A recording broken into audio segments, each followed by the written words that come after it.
The results of the Korean college entrance exam known as Suneung were released last week, and those who took the exam, their parents and teachers are all in shock because of this one subject, English. The English section of Korea's college scholastic ability test is notoriously difficult, so much so that even native speakers have called it insane after looking through some of the questions. And this year's English test, conducted last month, is said to be the hardest ever.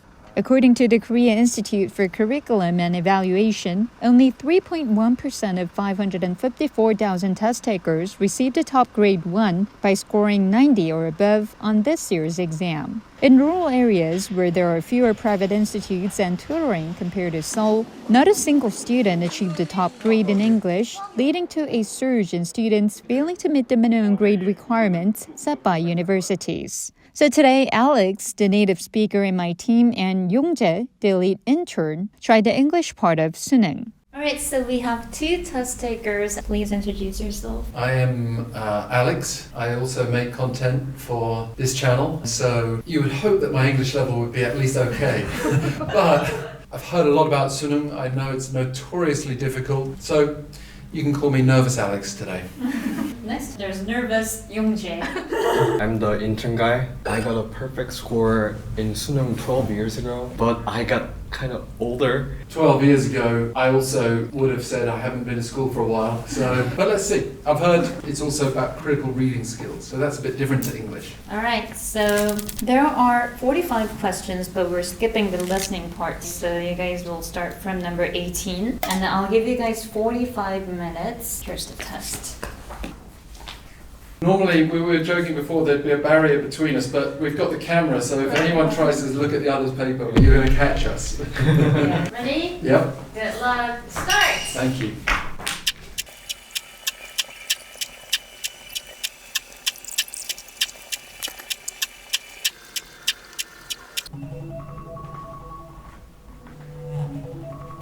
Okay. How was it? My honest feeling is that it wasn't as difficult as I thought it was going to be. But I didn't have enough time. One of the big issues for me was that I'm used to in my job reading sources carefully and rereading them and then double checking and triple checking. So the idea of just quickly reading a passage and then making a judgment on it, it's really a challenge. And I mean, I could see out the corner of my eye the pages flipping next to me, and it put some kind of sense of, I better rush, you know. Right. And I have sympathy for students in that situation too. I definitely sensed I didn't have the right timing technique. I knew I was spending too long on certain questions. I mean, the fact that there was only one left over at the end, I'd rather just do the questions I can do properly than make mistakes by rushing things and guessing. So, Yongjae, I'm sure you did have some techniques because you took the exam 12 years ago and you also studied in Korea and you also went to like private institutes. So how was it? 12 years ago, I solved all the questions and marked on the OMR paper. But today, I only had like 3 minutes left after I solved all questions. So I felt my aging curve and my hands are sweaty now. I think the Suneung this year is quite difficult. Compared to 12 years ago? It has... My memory kind of faded away. I can't decide which one's more difficult, but this one is like... Alright, the grades are out! Okay.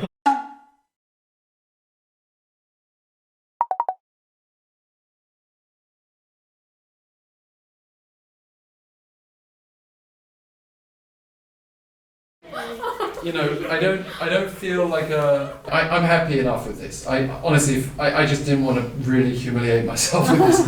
I'm kind of like shocked and confused right now.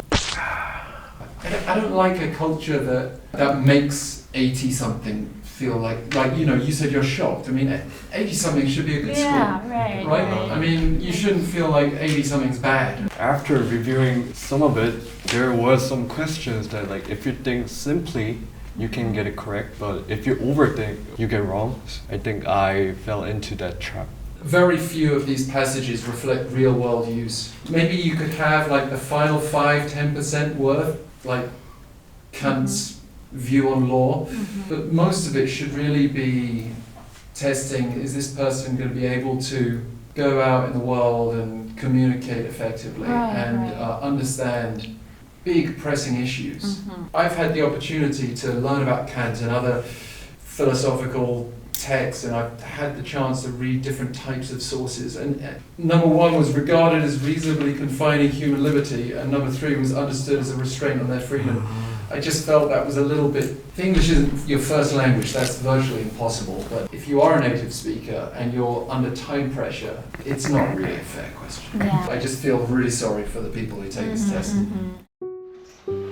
The absolute grading system for English was introduced in the 2018 CSAT with the goal of evaluating students' actual academic achievement rather than fostering superfluous competition and thus reducing private education costs. Back then, at least 10% of the test takers received a top grade in English, the only subject that's not graded on a curve, but the difficulty level has been increasing to the point where only 3% now get the top grade. This is now leading to a surge in demand for private tutoring, which is negating the whole purpose of the absolute grading system for the English test. Korea's English test is difficult even for native speakers. Then, who is this test really for?